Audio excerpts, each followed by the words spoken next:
مصطفى مصطفى منبع للصفا سيد الأنبياء مشعل في الوفاء كان في عطفه. بسم اللہ الرحمن الرحیم.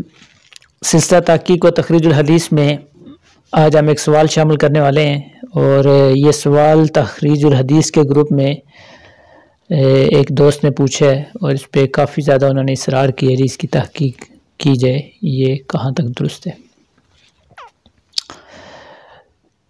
سوال وہ اس حوالے سے ہے کہ ایک روایت بیان کی جاتی ہے عام طور پہ کہ اللہ کے نبی صلی اللہ علیہ وسلم کے پاس ایک آدمی آیا اور اس نے یہ بات کی کہ یا رسول اللہ، مجھ میں 4 بری باتیں ہیں، یا 4 عادتیں ایسی ہیں جو مجھ میں بری ہیں: چوری، زنا، شراب اور جھوٹ. تو آپ یہ بتائیں کہ میں ان میں سے آپ کے لیے ایک گناہ چھوڑ سکتا ہوں، کون سا چھوڑوں؟ تو آپ صلی اللہ علیہ وسلم نے فرمایا کہ آپ ایسا کرو کہ آپ جھوٹ چھوڑ دو. جب انہوں نے جھوٹ چھوڑا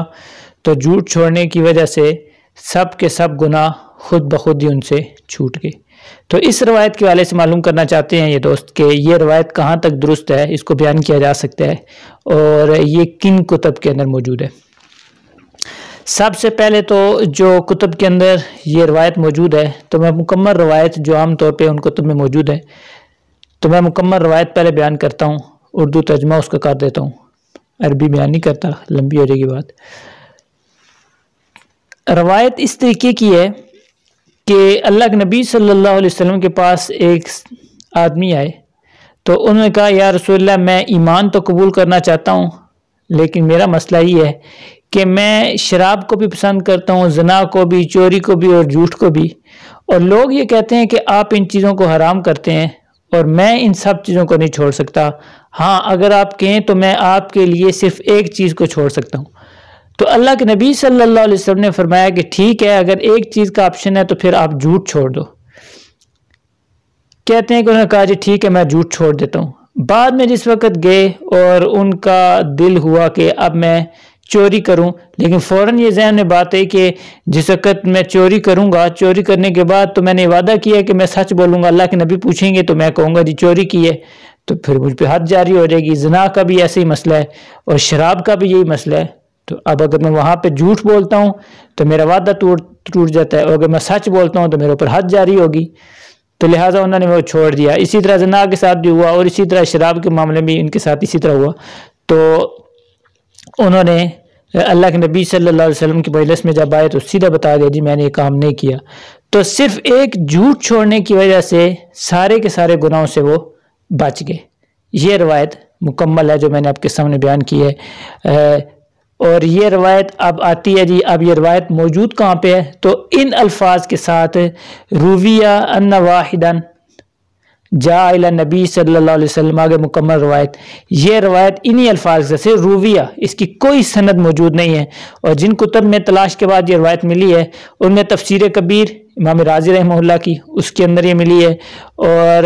اللباب فی علوم الکتاب اس میں ملی، تفسیر نیشا پوری اس میں ملی، تفسیر حدائق الروح اس میں ملی. اس کے علاوہ بھی کچھ تفسیر کی کتب اور اس طرح کی کچھ کتب کے اندر ملی. لیکن حیرت کی بات ہے کہ جن تمام کتب نے ان کو ذکر کیا وہاں پر رویہ کے لفظ کے ساتھ ہی اس کو ذکر کیا گیا، سند اس واقعے کی کسی نے بھی ذکر نہیں کی. مزید اس وقت اس روایت کے اوپر کھوج وغیرہ کی گئی تو اس کے علاوہ بھی بعض کتب وغیرہ کے اندر ایک دو جو حدیث کی تحقیق کے ادارے تھے انہوں نے اس کو ذکر کیا اس روایت کو، مگر انہوں نے تھوڑے سے اور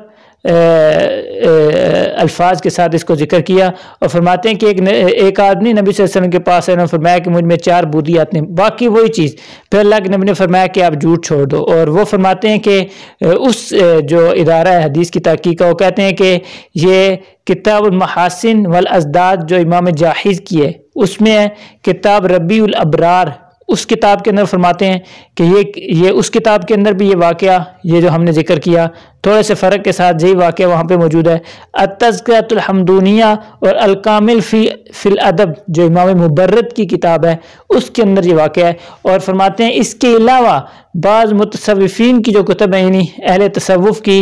اور اسی طرح سے مشائخ کی اور باب سلوک کی جو کتب ہیں ان کے اندر یہ واقعہ موجود ہے، لیکن بات وہی کہ اس واقعے کی کوئی سند ذکر نہیں کی گئی کہ اس واقعے کی سند کیا ہے یا واقعہ کسی معتبر کتاب میں ہے، ایسا کچھ بھی نہیں ہے۔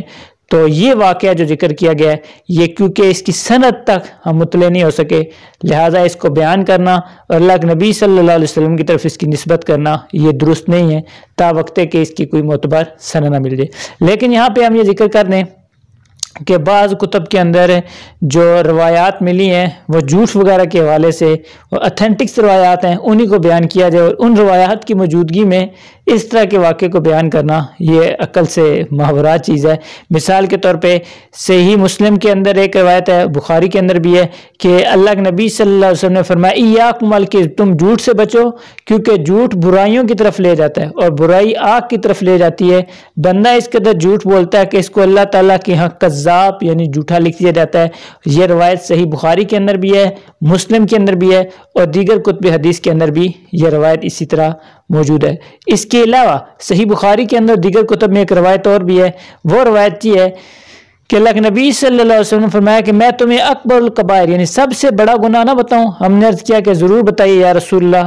حضرت صلی اللہ علیہ وسلم نے فرمایا کہ اللہ کے ساتھ شرک کرنا اور والدین کی نافرمانی کرنا۔ حضرت صلی اللہ علیہ وسلم اس وقت ٹیک لگائے ہوئے تھے، اب آپ سیدھے بیٹھ گئے اور فرمایا کہ آگاہ ہو جاؤ، جھوٹی بات بھی اور جھوٹی گواہی بھی سب سے بڑے گناہ ہیں۔ آگاہ ہو جاؤ، جھوٹی بات بھی اور جھوٹی گواہی بھی سب سے بڑے گناہ ہیں۔ اور آپ صلی اللہ علیہ وسلم اس کو مسلسل دہراتے رہے۔ راوی فرماتے ہیں صحابی رضی اللہ تعالیٰ عنہ کہ میں نے سوچا کہ حضرت صلی اللہ علیہ وسلم خاموش نہیں ہوں، یعنی اس بات کو، جھوٹی گواہی کو اور جھوٹی بات والی جو چیز تھی اس کو اللہ کے نبی صلی اللہ علیہ وسلم دہراتے رہے۔ اس کے علاوہ مشہور روایت آپ نے بارہا مرتبہ سنی ہوگی جو بخاری کے اندر بھی ہے، مسلم میں بھی ہے، مسند احمد میں، دیگر کتب میں بھی، کہ اللہ کے نبی صلی اللہ علیہ وسلم نے منافق کی 3 علامتیں ذکر کی۔ ٹھیک ہے کہ منافق کی 3 علامتیں ہیں، ان میں سے ایک یہ بھی ہے کہ منافق کی 3 علامتوں میں یہ ہے کہ جس وقت وہ بات کرے تو وہ جھوٹ بولے یہ۔ اور صحیح مسلم کے اندر مزید یہاں پہ یہ اضافہ بھی ہے کہ وَإِن صَلَّى وَصَامَ، اگرچہ وہ نماز پڑھے اور روزہ رکھے۔ آگے الفاظ یہ بھی ملتے ہیں روایت میں کہ وہ اپنے آپ کو مومن کے سمجھے، کہ وہ سمجھے کہ میں مومن ہوں، اس کے باوجود بھی جب اس میں یہ 3 علامتیں ہیں تو وہ منافق ہیں۔ اور دوسری روایت میں 4 کا بھی ذکر ہے۔ ٹھیک ہے، تو بہرحال اس کے اندر جھوٹ ان روایات کے اندر موجود ہے کہ جو منافق کی علامات ہیں ان میں سے یہ بھی ہیں۔ اگر اس کے اندر اس روایت میں یہ بھی ہے کہ اگر وہ اس میں چاروں کی 4 علامات پائی جائیں پھر وہ پکا منافق ہے، اگر ان میں سے کوئی ایک پائی جائے تو اس کے اندر نفاق کی جو ہے وہ ایک علامت پائی جاتی ہے، اور جب تک کہ وہ اس کو چھوڑ نہ دے، یعنی توبہ کر لے ان علامات سے چھوڑ نہ دے، تب تک اس کے اندر یہ نفاق کی علامات جو ہیں وہ پائی جاتی رہیں گی۔ اور یہ مشہور روایات ہیں بخاری کے اندر، مسلم میں، مسند احمد میں، ان الفاظ کے ساتھ، کچھ الفاظ کے فرق کے ساتھ ہی مسلم میں، کیونکہ آپ کے علم میں یہ جو حضرات عام طور پہ حدیث وغیرہ کے حوالے سے جانتے ہیں کہ صحیح مسلم کا یہ طریقہ ہے، امام مسلم رحمہ اللہ اگر ایک فرق بھی ہو کسی سند میں تو وہ اس سند کو الگ لے کے آتے ہیں، مطلب کہ اس روایت کی جتنی بھی سندیں ہیں امام مسلم رحمہ اللہ کوشش کرتے ہیں کہ ہر سند کے الفاظ جو ہر راوی کے ہیں اس کو الگ الگ لے کر آنے کی ان کی کوشش ہوتی ہے امام مسلم رحمہ اللہ کی۔ تو اس الفاظ کے جو 3 کے بھی ذکر ہیں، منافق کی 4 علامتوں کا بھی بعض ذکر ہے، لیکن ان 3 کا ہو یا 4 کو ان میں جھوٹ کا ضرور ہے کہ جب بات کرے تو وہ جھوٹ بولے۔ اب یہ خود سمجھ لیں کہ جب اس طرح کی روایات موجود ہیں اور اس میں کوئی دو رائے نہیں ہے کہ جھوٹ جو ہے یہ کافی ساری گناہوں کا مجموعہ ہے جو عام طور پہ ہمارے ہاں فیشن بن چکا ہے جھوٹ بولنا، اللہ ہم سب کو محفوظ رکھیں ان چیزوں سے۔ تو انہی روایات کو جن کو ہم نے ذکر کیا ہے، دیگر روایات بھی ہم نے استیاب نہیں کیا کہ ساری روایات آپ کے سامنے 2-3 ہم نے رکھی ہیں، دیگر اگر آپ تلاش کریں تو صحیح روایات آپ کو مل جائیں گی، تو انہی کو بیان کیا جائے، ان کو چھوڑ کے اس طرح کی روایات کہ جن کی سند تک بھی رسائی نہیں ممکن نہیں ہے تو ان کو بیان نہ کیا جائے۔ وصلی اللہ علی النبی الامی۔